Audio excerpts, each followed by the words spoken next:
자, 예배소서 4장 30절에 보면은 그 방금 전에 읽었죠. 영어 성경에 보면 이렇게 나옵니다. And do not grieve the Holy Spirit of God. 그랬죠.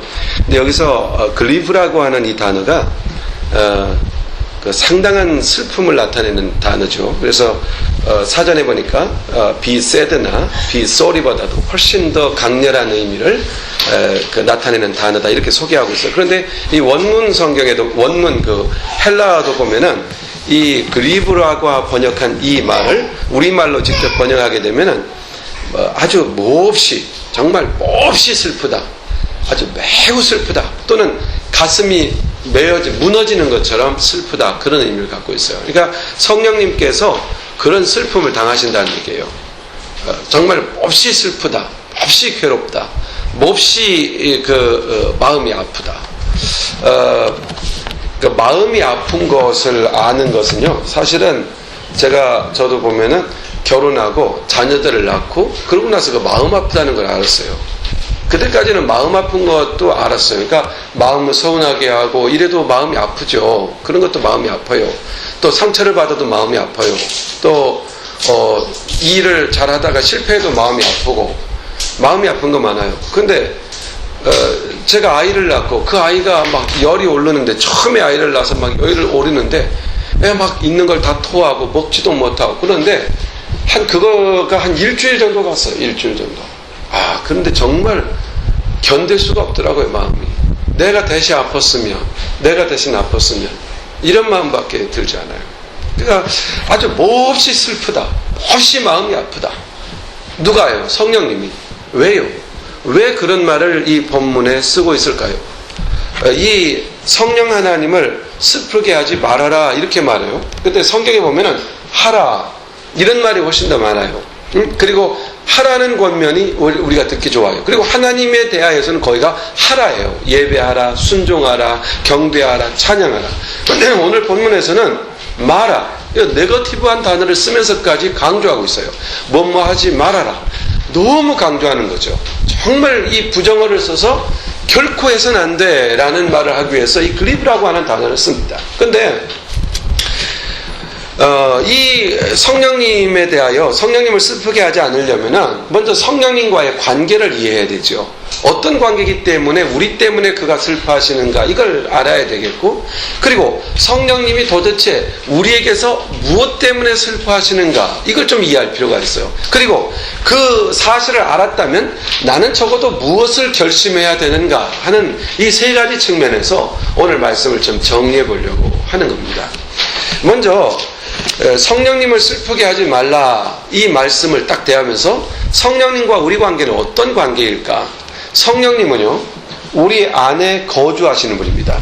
우리 안에 계시는 분이에요. 그래서 성령님과 우리 사이에는 아주 긴밀한 커뮤니케이션을 갖고 있어야 되는 관계예요. 아주 이게 분리되어서는 안 돼요. 자, 봐요. 두 사람이 함께 있는데 서로 커뮤니케이션이 안 돼요. 그러면 어떨 것 같아요? 너무 불편하죠. 그 사람하고 함께 있는 게 너무 싫죠. 빨리 그 자리에 뜨고 싶죠. 이게 문제잖아요. 근데 성령님은 우리 안에 계시기로 결정하신 분이에요. 왜 안에 계셔야 할까요? 그것은 우리를 위해서예요. 우리를 보존하고 지키기 위해서예요. 성령님이 우리 안에 계시지 않으면 우리는 다 타락하게 돼요. 죄 가운데 망하게 돼요. 우리는 구원을 얻을 수도 없어요. 그러니까 성령님이 우리 안에 계셔야만 돼요. 그러니까 성령님과 우리 사이에는 아주 거룩한 커뮤니케이션이 있어야 된다는 얘기예요. 이런 관계로 우리 안에 존재하고 계세요. 이것은 바꿀 수 있는 문제가 아니에요. 우리를 위한 하나님의 아주 결정적 결정이에요. 그런데 우리 하나님 앞에 딱 서 있을 때 하나님과 우리 사이의 관계를 딱 보면은 먼저 이렇게 보셔야 돼요. 내가 어떤 사람한테 상처를 받고 마음이 아프다. 그럼 두 사람의 관계가 아주 친밀한 관계겠어요? 먼 관계겠어요? 친밀한 관계죠. 친밀한 관계이기 때문에 그 친구 때문에 더 마음이 아플 수 있는 거예요. 먼 데 있는 사람은요, 좀 속상하게 해도 에이 그런가 보다 그냥 돌아서 잊어버리면 돼요. 근데 같이 아주 너무 친밀했던 친구와 서로가 커뮤니케이션이 단절되는 이런 아픔이 있으면요, 그건 상처가 깊이 오는 거예요. 그러니까 우리 주님이 우리 때문에 슬프다 이런 말은요, 우리와 하나님은, 성령 하나님은 우리를 뭘로 여기냐면 친구로 여긴다는 얘기예요. 아주 친한 친구로 여긴다는 거예요. 근데 그 친한 친구기 때문에 우리가 한 성령님의 마음을 아프게 할 수가 있는 거예요. 만약에 친하지 않은 사람은요, 절대 마음 아프게 못해요. 그래서 부모님의 마음을 가장 아프게 하는 사람이 누구예요? 이웃집 아이들이에요? 아니면 뭐 동네 아이들이에요? 아니에요. 부모의 마음을 아프게 하는 것은 가족의 자녀들이에요. 뗄 수 없는 관계이기 때문에. 그럼 우리가 이 생을 살면 가장 상처를 받을 수 있는 대상이 누구예요? 가장 가까운 가족들이에요. 그걸 알아야 돼요. 그래서 우리가 자칫 잘못하면요, 어떤 가정은요, 어렸을 때부터 형제가 막 싸우고 살아가지고 나이 들어서도 원수처럼 지내는 가족이 있어요. 형제지간에 상처가 너무 깊어서 서로 교류도 않고 지내는 사람이 있어요. 아예 다른 사람에게 잘하지 내 형제한테는 잘하지 않겠어, 이런 사람도 있어요. 그래서 우리는 너무 친한 가족이기 때문에 더 큰 상처를 줄 수 있다는 걸 알고 항상 뭘 해야 되겠어요? 조심해야 돼요. 그리고 항상 신뢰를 범했을 땐 익스큐즈를 받아야 돼요. 가족들 사이에서도. 그래서 이해하고 이런 관계로 화목을 갖지 않는다면 상처가 깊죠. 우리 성령님도 우리 때문에 슬퍼요. 우리 때문에 몹시 마음이 아플 때가 있어요. 이것은 성령님이 우리와 너무 친한 친구라는 얘기예요. 근데 중요한 건 이겁니다. 성령님이 왜 얼만큼 친하냐면 내 안에 계시는 친구예요. 자, 우리 친구들이 있죠. 학교 친구도 있고 이웃 동네 친구도 있죠. 또 전화로 통화할 수 있는 먼 데 있는 친구도 있어요. 근데 정말 친한 친구는요, 함께 사는 친구죠. 우리 안에 들어와서 우리와 함께 살아요. 정말 분리될 수 없는 친구예요. 이런 성령님이에요. 성령님이 우리 안에 거주하신다. 이게 너무 중요하죠. 고린도전서 9장 16절 주보에 나와 있는데 한번 읽어봐요. 같이. 얼만큼 친한 친구인가. 자, 고린도전서 6장 19절 시작. 또한 너희 몸은 너희가 하나님으로부터 받은 너희 안에 계신 성령의 전. 성령의 전이라는 게 뭐예요? 성령의 집. 성령이 살아가시는 곳이 어디예요? 너희 몸. 우리 몸이에요. 그러니까 성령님이 우리를 떠나지 않아요. 얼마나 강한 표현이에요. 정말 엄청나게 강한 표현이에요. 성령님과 우리와의 관계가 얼마나 강렬한지를 나타내는 표현이죠. 너희가 성령이 사시는 전이라는 것은 알지 못하느냐. 성령이 우리 안에 계신다는 얘기지요. 자, 이렇게 성령님은요, 우리와 친구 되신 분이에요. 자, 성령님이 왜 슬퍼하실까요? 그만큼 우리가 친밀한 관계이기 때문이에요. 그리고 성령님은 요한복음 16장 12절로 13절로 기록되어 있죠. 같이 한번 읽어봐요. 거기 기록된 대로 시작. 진리의 영이신 그분이 오시면 너희를 모든 진리로 인도하시리라. 그분은 너희에게 다가올 일들을 알려주시리라. 뭐라 그랬어요? 진리의 영이 성령님이에요. 근데 이 성령님이 우리에게 오시면 모든 진리 가운데로 뭐요? 인도하시고 너희에게 다가올 모든 일들을 알려준다. 가르쳐준다. 가르쳐주시는 분이에요. 그러니까 다시 말해서 성령님은 우리에게 너무너무 좋은 선생님이세요. 생각해봐요. 자, 우리가 잘 모르는 게 있어요. 그런데 차근차근 걸 가르쳐줘요. 그래서 그걸 이해시켜줘요. 얼마나 좋은 선생님이에요. 바로 성령님이 우리에게 그래요. 우리는 미래를 알지 못해요. 내가 누군지도 몰랐어요. 내가 뭘 하며 살아야 될지도 몰랐어요. 내가 얼마나 중요한 존재인지도 몰랐어요. 근데 성령님이 오셔서 가르쳐줬어요. 나는 죽지 않고 영원히 살고 싶어요. 우리는 길을 몰랐어요. 성령님이 오셔서 그것을 가르쳐줬어요. 복음을 들을 적에 복음을 이해되게 하고 복음을 깨닫게 하고 그리고 그 복음으로 거듭나게까지 해주셨어요. 이렇게 좋은 선생님이세요. 좋은 선생님이세요. 바로 이런 선생님이기 때문에 우리에게 모든 것을 가르쳐 주세요. 모든 것. 우리가 질문하지 못해서 성령님의 음성을 듣지 못하는 거예요. 항상 주님은 우리에게 답을 주시려고 준비하고 계시는데 우리가 인내가 없어요. 그렇지만 우리 주님은 오래 참으심으로 우리를 기다리세요. 그래서 우리의 마음을 열 때까지 기다려주시고 또 마음을 열고 다가올 때 진리를 깨닫게 해주시고 우리의 삶의 길을 가르쳐주세요. 뿐만 아니라 우리 성령님은요? 자, 성령님은 친구가 되시고요. 성령님은 선생님이 되세요. 우리를 잘 가르쳐 주세요. 그리고 성령님은요, 어떤 분이시냐? 로마서 8장 15절 같이 읽어봐요. 시작. 너희는 다시 두려워하는 종의 영을 받지 아니하였고 양자 되는 영을 받았으므로 그에 따라 우리가 아바 아버지라 부르짖느니라 그랬어요. 즉 하나님을 뭐라고 불러요? 아버지라고 부를 수 있어요. 왜 불러요? 왜 하나님을 불러요? 자, 여러분 우리 그 딸들이 아빠를 부르죠. 아빠 왜 불러요? 뭔가 할 얘기가 있어서. 그렇잖아요. 할 얘기가 없는데 괜히 아빠 부르고 지나가면 아빠가 얼마나 황당하겠어요. 아빠 하고 막 그냥 가버려요. 그럼 안 되죠. 아빠 그래서 왜? 무슨 일인데? 그러면 그거 대화를 하게 되잖아요. 그렇잖아요. 그것처럼 여기서 성령님이 우리한테 뭘 가르치냐면 내 아버지가 누구냐면 하나님이야. 하나님께 아버지라고 불러봐. 아빠라고 불러봐. 이렇게 말한 거예요. 아바 아버지라는 것은 아빠라는 말이잖아요. 아버지 그러면 거리감 있지만 아빠 그러면 친밀하잖아요. 마음을 터놓고 얘기할 수 있는 분, 그게 아버지예요. 그러니까 이 말은 기도해봐 그런 뜻이에요. 하나님 아빠 기도해. 하나님께 말해. 자유롭게 말해. 하나님께 기도하라고. 그는 아버지야. 다 듣고 계신 분이야. 이거 가르쳐 주시는 분이 성령님이세요. 뿐만 아니라 성령님은 그걸 가르쳐 줄 뿐만 아니라 더 나아가서 우리의 약함을 아시고 우리를 위해서 기도해 주세요. 우리가 다 기도할 수 없잖아요. 우리가 기도를 그렇게 않는데도 이만큼 건강하게 살고, 기도하지 않는데도 병들어 죽지 않고, 기도하지 않는데도 사고 나서 이 세상 떠나지 않고, 이렇게 우리가 살아갈 수 있는 것은 누군가가 우리를 위해서 홀드해 주기 때문이에요. 누군가가 우리를 기도하기 때문이에요. 자, 분명히 하세요. 기도하지 않은 결과는 없어요. 기도는 반드시 결과를 따라오게 돼요.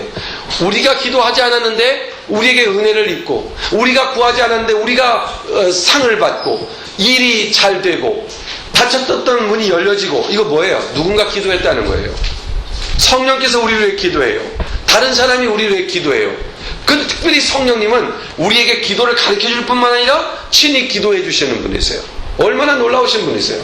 그리고요, 성령님은 우리에게 어떤 분이시냐면은, 한번 예배소서 예배서 1장 13절 있죠? 같이 한번 읽어봐요. 시작.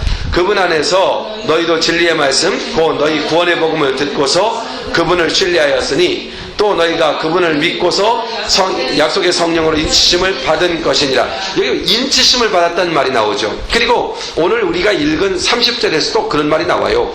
하나님의 거룩한 영을 슬프게 하지 마라. 너희가 그로 인하여 구속의 날까지 인치심을 받았다.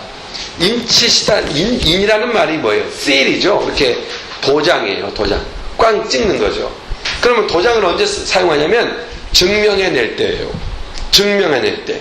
그리고 만약에 어떤 한국 같은 데서는 어떤 일이냐면 어떤 토지나 건물이 이게 내 거다라고 증명하려면은 이렇게 토지 장부가 있어요. 그 장부와 함께 그것이 내 것입니다 증명하려면 그것을 증명한 내 도장을 가지고 가야 돼요. 그래야만이 매매를 할 수도 있고 살 수도 있고 이런 거예요. 그 도장이 뭐냐면 바로 한국에서는 임감도장이라고 하는데 바로 이거 대단히 중요해요. 여기서는 뭘로 쓰죠? 사인으로 쓰기도 하잖아요. 그러니까 사인이나 이것이 같은 용도이죠. 그런데 우리 하나님께서 우리에게 뭘 했어요? 시를 찍었다는 거예요. 그 말은 무슨 의미일까요? 그것은 우리가 하나님의 확실한 소유다 이거예요. 넌 하나님의 자녀다. 넌 하나님의 백성이다. 이거 인치셨다는 거예요. 그래서 성령님이 그 일을 해주세요. 성령님이. 그러니까 성령님이 우리 안에 계신다는 게 뭐예요? 그 자체가 인인 거예요. 내가 성령의 인도를 받고 성령의 다스림을 받고 이렇게 있다는 자체가 뭐예요? 그게 인을 받은 거예요. 성령이 내주하시는 거죠. 만약에 이런 확인을 할 수 없다면 그리스도인의 부유한 삶은 경험할 수가 없게 되는 것이죠. 우리가 성령님을 친한 친구로 받아들이고 그와 늘 대화하고 그의 은혜를 입게 되면 놀라운 영향력이 나타나죠. 하나님의 사람이라고 하는 그 영향력을 나타낼 수 있는 것, 이것이 바로 인치심의 결과가 되는 거예요.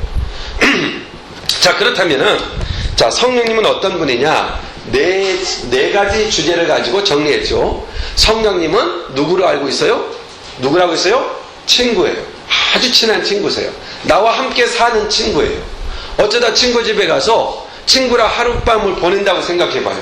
할 얘기가 얼마나 많아요. 밤새면서 얘기하잖아요.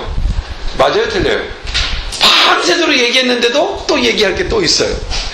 하룻밤 더 자죠? 어젯밤 밤새 얘기했는데 그날 밤에 또 얘기할 게 또 있어요. 이게 친구 사이예요. 함께 자는 친구, 함께 사는 친구. 얼마나 친밀한가를 보세요. 성령님이. 그래서 성령님은 우리를 가르쳐 주시고 가르쳐 주시는 분이세요. 그래서 성령님은 우리를 인도해 주시는 분이세요. 어디로 가라, 어디로 가라 이렇게 인도해 주시는 분이세요.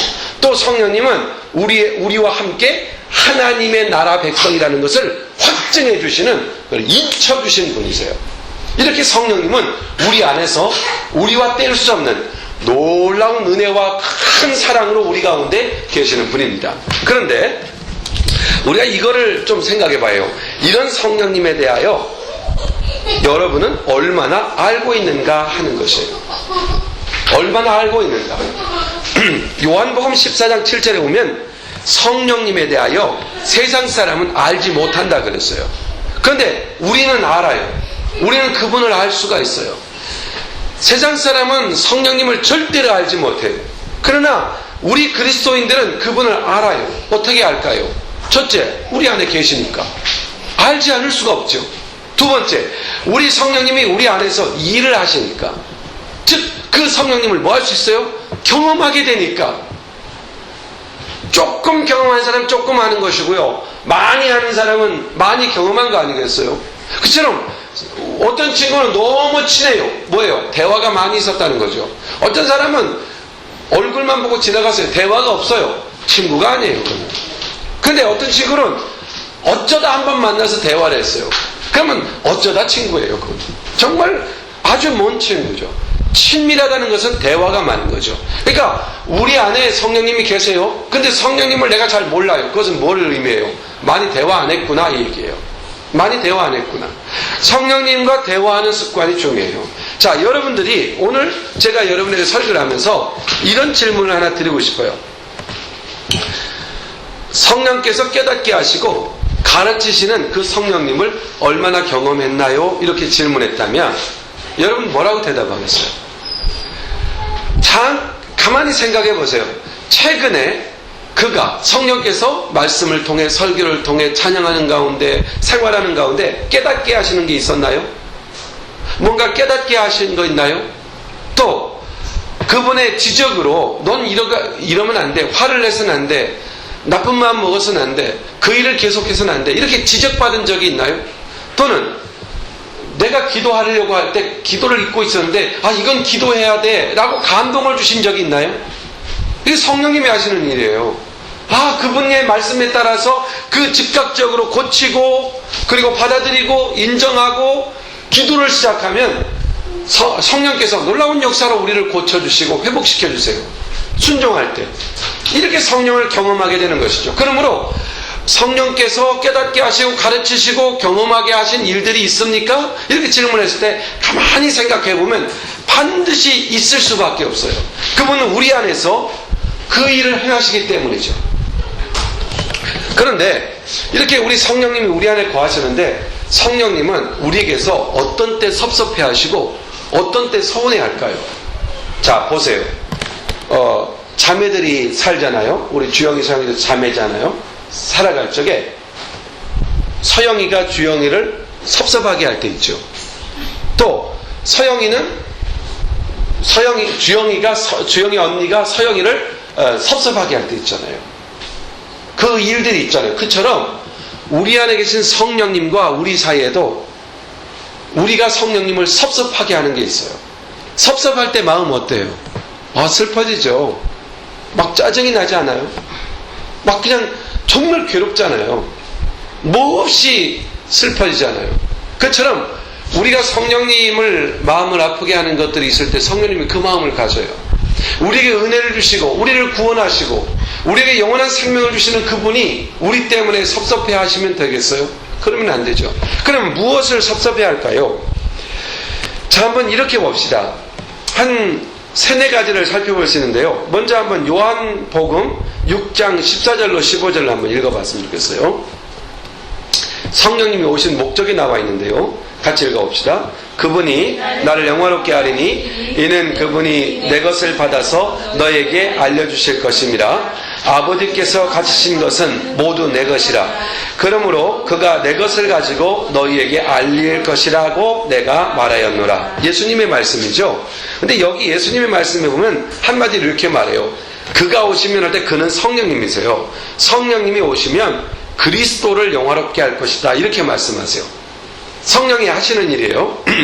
성령님은 자신을 나타내시는 게 아니고, 성령님은 자신을 나타내려고 오신 게 아니고 그리스도를 나타내려고 우리 안에 거하시는 분이라고 가르쳐주고 있는 거예요. 그런데 문제는 이거예요. 우리가 성령님을 경험하잖아요. 성령님의 경험은 여러 가지가 있어요. 깨우쳐주고 가르쳐주고 이런 것도 있지만 능력으로 역사해서 우리 안에 은사를 주세요. 방언을 말하기도 하고 병을 고치기도 하고 또는 여러 가지 근심하는 자를 상담해서 그를 치유하시기도 하고 이런 놀라운 역사들을 해요. 근데 성령님을 이렇게 경험하고 나서 사람들이 반응이 문제예요. 성령님이 우리 안에서 은사를 나타내고 능력을 나타내고 응답을 주시고 역사하시는 이유는 성령이 얼마나 능력이 많으신 분인가를 나타내기 위한 게 아니거든요. 오직 성령이 하시는 목적이 방금 전에 뭐라고 했어요? 그리스도를 영화롭게 하려고, 그리스도를 나타내려고 하는 일이란 얘기예요. 그런데 사람들은 바로 성령님의 능력에만 관심이 있어요. 그리스도의 영광을 나타내는 일에는 관심이 없는 거예요. 그러면은 여기서 하나 분명히 짚고 넘어가야 되겠죠. 성령님이 나타내시고자 하는 그리스도의 영광은 무엇일까요? 예수 그리스도의 십자가예요. 예수 그리스도의 십자가. 그게 하나님의 영광이에요.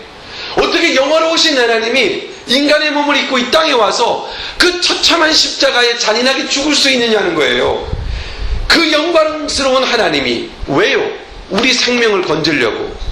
우리의 생명만큼 하나님의 거룩한 영광이 나타나는 예가 없죠. 우리 생명이 얼마나 중요해요. 생명의 하나님이신 그 하나님이 우리의 생명을 살리려고 십자가를 지셨어요. 그러므로 그리스도의 십자가가 하나님의 영광이 나타나는 거예요. 그 영광이 나타난 게 뭐예요? 우리의 생명 구원이잖아요. 그러므로 십자가가 없다면 아무것도 없는 거예요. 영광이 없는 거예요. 그러므로 성령께서 오셔서 우리에게 능력을 나타내고자 하신 것은 예수 그리스도의 십자가의 능력, 즉 십자가를 나타내기 위함이에요. 그리스도의 십자가가 무엇입니까? 그리스도의 십자가가 우리의 구원이고 우리의 생명이고 하나님의 영광인 것이죠. 그리스도의 십자가에 없이는 부활도 없고 영광도 없고 그 무엇도 없는 것이에요. 성령께서 주시는 모든 은사는 다 뭘 나타내기 위함이다? 그리스도의 영광을 나타내기 위함이에요. 그리스도의 십자가를 나타내기 위함이에요.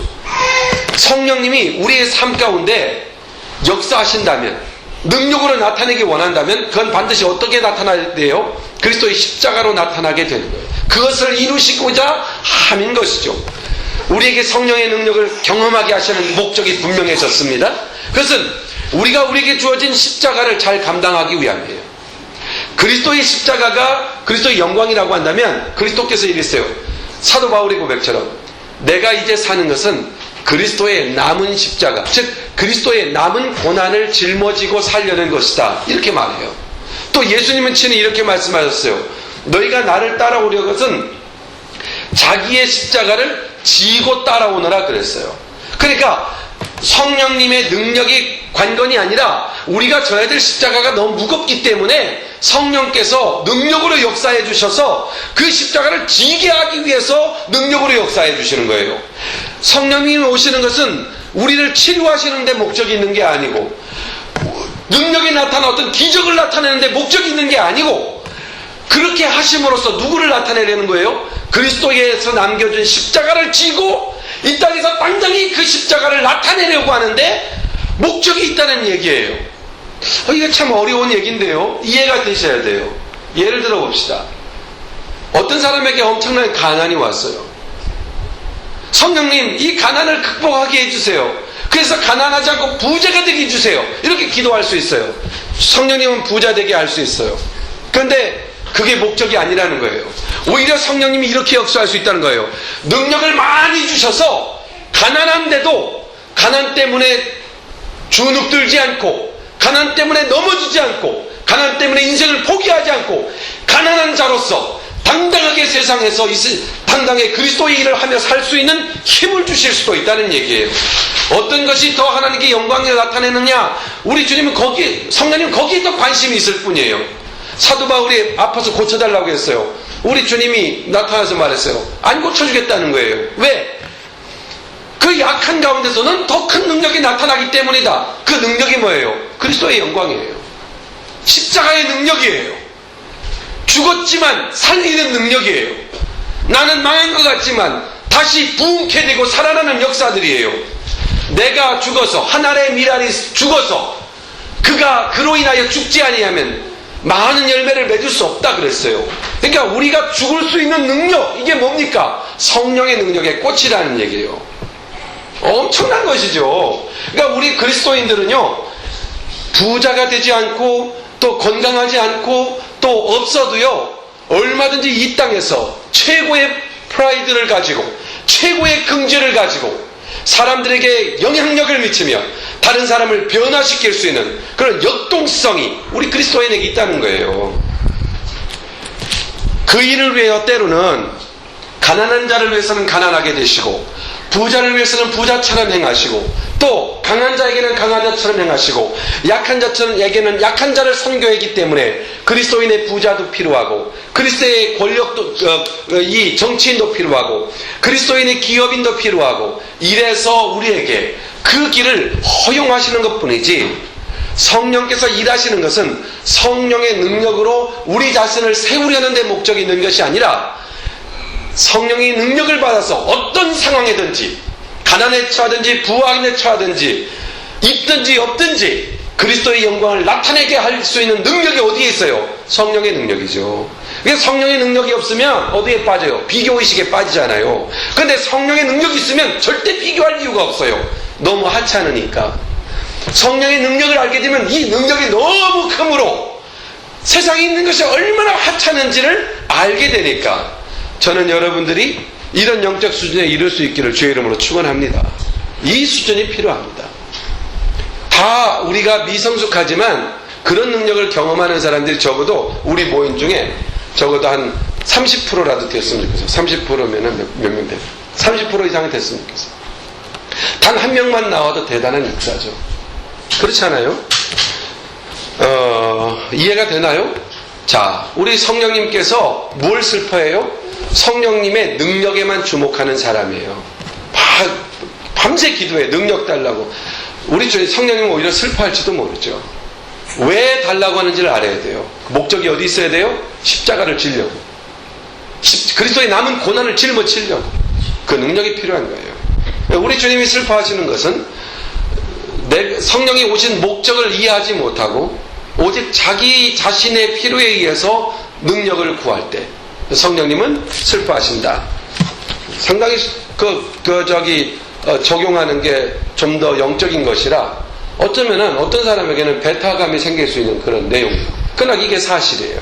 우리 주님은 우리의 순전한 기도를 들어주세요. 우리의 약한 기도를 들어주세요. 그러나 성령님의 본질적인 그 목적을 우리는 생각해 볼 필요가 있다는 거예요. 두 번째로, 성령님은 우리가 성령님을 의지하지 않을 때 슬퍼하세요.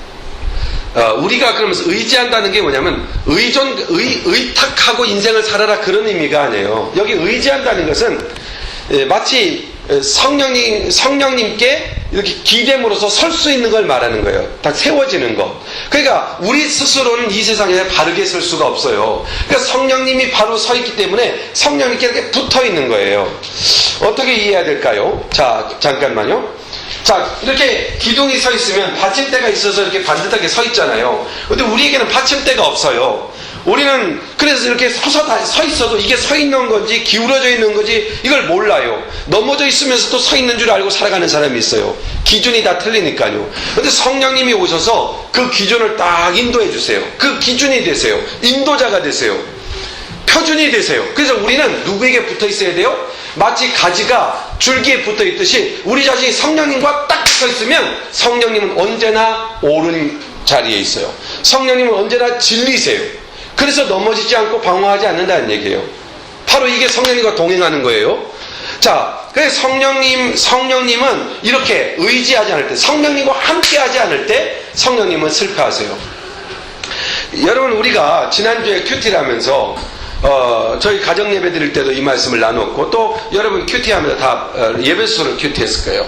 예배소서 5장 9절 말씀에 이런 말씀 나오죠. 빛의 열매는 모든 착함과 의로움과 진실함이 있다. 그럼 여기 보면은 all goodness, rightness and truth, 이 세 가지가 우리가 나타낼 빛의 열매인데, 이 열매가 착한, 깨끗한, 진실한 삶을 살아가는 우리의 모습이어야 하는데, 그런데 이게 우리 힘으로 불가능하다는 거예요. 이 힘 누가 가능해요? 성령님의 도움으로 가능해져요. 성령님의 도움으로. 그러면 성령께서 우리 안에 베푸시는 은혜로 인하여 그 위대한 사역의 결과가 착함이고 의로움이고 선함이 되는 거예요. 바로 그런 것과 같은 거예요. 성령님이 없이는 안 돼요. 그래서 시편 기자는 이런 기도를 드렸던 거예요. 오, 주의 뜻을 행하도록 나를 가르쳐 주십시오. 이는 주께서 나의 하나님이시기 때문입니다. 주의 영이, 주의 성령이 선하시니, 주의 성령만 오르시니 나를 정직한 땅으로 인도할 수 있기 때문입니다. 이렇게 고백하는 거예요. 성령님을 왜 의지하고 성령과 동행해야 되냐면, 성령님과 함께 하자면 옳고 그름을 분별할 힘이 우리에게는 없기 때문이죠. 성령님과 딱 붙어 있으면 세상의 풍파가 밀려와도 흔들리지 않을 수가 있어요. 어느 날 친구와 함께, 좋아요. 친구와 함께 이렇게 산행을 했어요. 근데 갑자기 막 비바람이 몰아치고 비가 갑자기 내려서 홍수가 났어요. 계곡엔 물이 흘러요.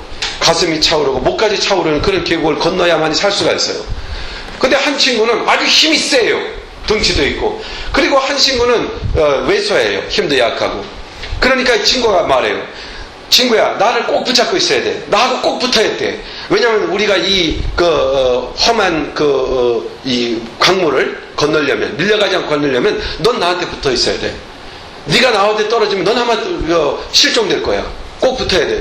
그리고 같이 꼭 붙잡고 이제 강을 건너요. 그 계곡을 건너요. 중간쯤 가는데 이 아이가 보니까 자기도 걸어갈 수 있을 것 같거든. 그러니까 친구한테 나 귀찮아, 너무 힘들어, 나 혼자 걸을 거야. 그리고 혼자 걸어가다가 그냥 물에 쓸려 내려갔다고 생각해봐요. 그때 친구를 잃어버린 그 사람의 마음이 얼마나 아프겠어요. 성령님이 그와 같아요. 이 세상은 너무 강렬해요. 우리가 생각할 때 세상이 얼마나 무섭고 세상이 얼마나 우리를 휩쓸려 가기 원하는지를 우리는 잘 모를 때가 있어요. 그러나 세상은 분명히 우리를 휩쓸려 가는 강물과 같아요. 태풍과 같아요.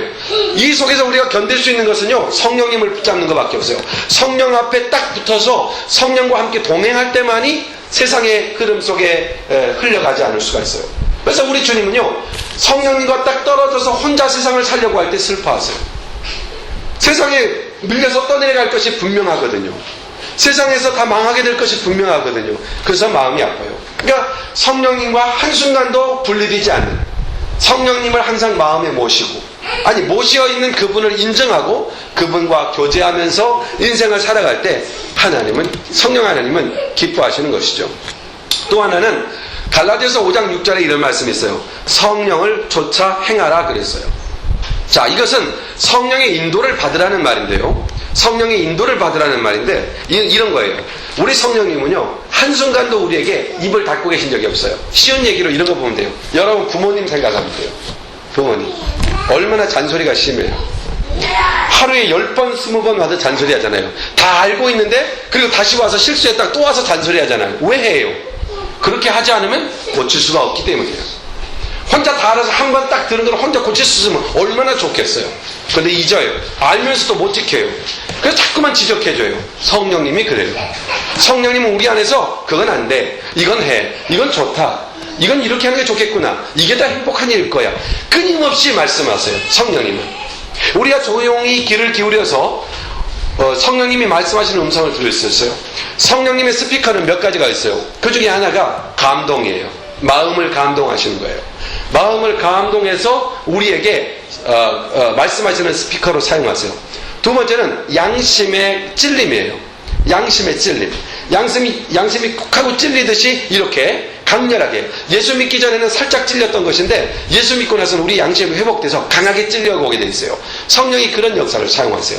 또 성령님의 말씀은 깨달음이에요. 깨달음. 이해와 깨달음. 이해되기도 하는데 어떤 데 이해되지 않는데 깨달아지는 것도 있어요. 깨달음이에요. 이렇게 성령님께서 순간순간 말씀하세요. 이건 뭐예요? 성령이 인도해 가시는 방법이에요. 어떤 때는요, 마음이 대단히 불안해요. 불편해요. 아주 좌불안석이에요. 그때는 빨리 엎드려서 기도해야 돼요. 성령님의 음성을 들어야 돼요. 이 말은 뭐냐면은 내 음성을 들어라 그런 말이에요. 나와서 기도해라 그런 말이에요. 이렇게 성령님은 우리에게 여러 가지 방법으로 성령님의 언어를 사용해서 우리에게 인도하시는 방법을 사용하세요. 성령께서 이렇게 인도하실 때 우리가 그 자리에서 겸손히 멈춰야 돼요. 성령께서 말씀하시고 이럴 때 무엇을 행하라고 하시나 또는 무엇을 멈추라고 하시나 이것을 분명히 가르쳐 줄 거니까 얼른 그 순간 마음을 열고 성령님께 귀를 기울여야 되죠. 신호음이 마음에 감지되었는데도 이렇게 그냥 기도하기를 거절하고 혼자 행한 적이 있죠. 그래서 넘어지게 되는 것이죠. 거기에는 꼭 실패가 있죠. 이런 것을 성령님은 아주 슬퍼하는 겁니다. 양심의 요청을 거절하고 시험에 빠져들 때 성령님은 이보다 슬퍼하는 게 없어요. 그러므로 성령님의 인도하심은 이러한 말씀 주심을 통하여 인도하시니까 성령님의 인도를 받을 때 성령이 기뻐하지만 성령님의 이런 메시지들을 거절할 때, 불순종할 때, 차단할 때, 기도하지 않을 때 성령님은 슬퍼하게 되는 것이죠. 성령님의 인도를 거절할 때요. 그리고 마지막으로 하나 더 생각해봐요. 성령님이 가장 슬퍼하는 것 중에 하나는요, 예배드리지 않는 거예요. 예배드리지 않을 때 너무 슬퍼하세요. 그리고 예배를 바르게 드리지 않을 때 슬퍼하세요. 온전히 드리지 않을 때 슬퍼하세요. 왜냐하면 예배는 우리가 하나님께 나와서 하나님을 경배하는 거잖아요. 하나님 앞에 주목하고 그분을 경배하는 게 예배예요. 그러면 여러분 예배는 긴장 상태에서 드리는 게 맞아요. 항상 체크하셔야 돼요. 내가 하나님께로 향하고 있는가? 나를 하나님께로 향하지 않게 하는 모든 것은 옳지 않은 거예요. 어떤 상황, 어떤 경우에도 하나님 앞에 주목하셔야 돼요. 그래서 주님은 이렇게 말씀하죠. 믿음의 주여 온전케 하시는 이이신 예수를 바라보라. 이게 예배예요. 예수 그리스도를 주목하는 것이죠. 우리 하나님을 주목하는 거예요. 예배를 드리러 나와요. 근데 이 예배를 통하여 어떤 일이 일어나죠? 주님을 주목한다는 것은 그를 만난다는 거예요. 주님을 만나는 시간이에요. 그러므로 예배는 하나님과 우리의 만남의 자리죠. 자, 보세요. 친한 친구가 전화가 왔어요. 어디에서 만나자고. 갔더니 그날 친구가 아무 말 없이 안 나왔어요. 슬퍼지죠. 그렇잖아요. 얼마나 마음이 허탈하겠어요. 그처럼 우리 주님은 예배의 시간은 이미 하나님께서 너와 나의 만남이다라고 정해놓은 것과 같아요. 근데 그 자리에 나오지 않았어요. 이보다 슬픈 게 어디 있어요. 근데 이게 대단히 중요한 거예요. 왠지 아세요? 예배를 통해서 하나님은 그 사람의 그 영적인 잘못된 부분을 고쳐가는 시간이에요. 일주일간의 허물어진 곳을 세우는 시간이에요. 느헤미야가 와서 성전 건축을 하잖아요. 성전을, 예루살렘 건축을 재건하잖아요. 그처럼 예배가 바로 우리의 영적인 성전을 재건하는 시간이에요. 그래서 예배는 너무너무 중요한 것이죠. 예배에 나오지 않는 것, 이것이 성령님은 너무너무 슬픈 거예요. 자, 그런데 또 이 예배가 갖는 아주 중요한 것이 있어요. 예배는 하나님과의 만남이면서 동시에 하나님께서 예배를 통하여 축복을 부어주시는 통로로 사용하세요. 예배는 축복의 통로예요. 그래서 예배 시간을 통해서 성령님은 각 사람의 마음을 보면서 각 사람을 살피며 성령님이 직접 그 사람에게 복을 주세요. 그게 예배 시간에 하시는 일이에요. 그런데 성령님은 우리가 세상에서 하늘의 복을 누리며 살기를 간절히 원해요. 그래서 예배에 나올 때마다 그 예배를 통해서 우리에게 그 복을 공급하시는 게 성령님이에요. 회복과 복을 함께 우리에게 허락해 주세요. 그런데 성령님은 예배 시간에 우리에게 역사해서 그 복을 주시고 회복하시기 원하는데 그 문제가 뭐예요? 예배 안 나왔어요. 그게 너무 슬프신 것이죠. 세상에서 승리할 수 없는 요건 중에 하나가 되는 것이죠. 성령님은 슬퍼하시는 거죠. 그래서 성령님은 예배에 빠진 걸 아주 슬퍼하세요. 자, 그러면은 이제 말씀을 쭉 들었습니다. 우리가 성령님은 어떤 분이시고 성령님께서 무엇을 슬프게 하는가를 알았습니다. 다시 한번 여러분 주보를 보면서 오늘 집에 돌아가고 또는 오늘 잠자기 전에 이 주보를 펴놓고 오늘 말씀을 한번 묵상해 보세요.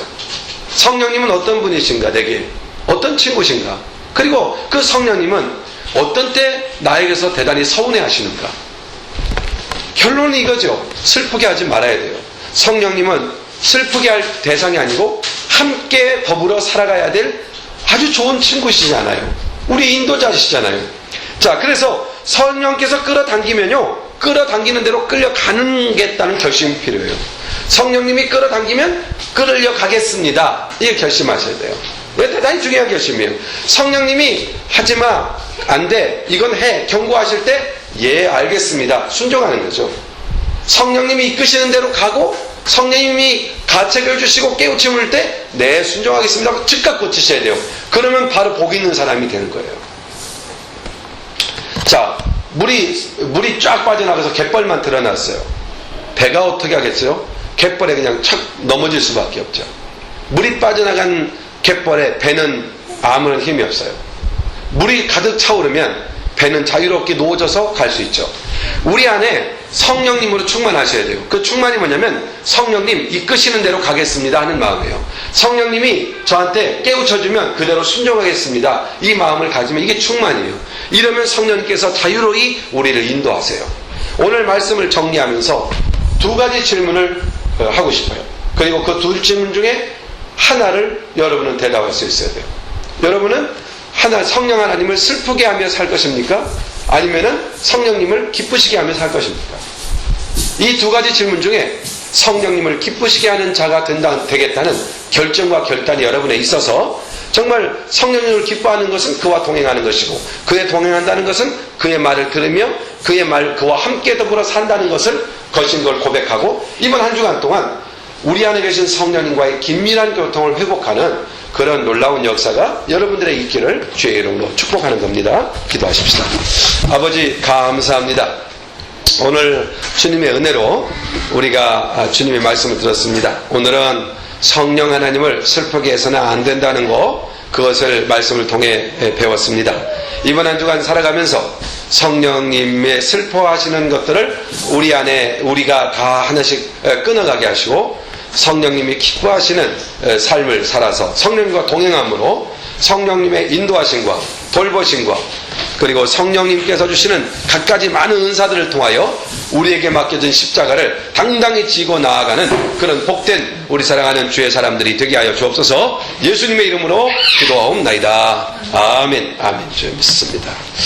우리 찬송 하나님 앞에 올려드립시다.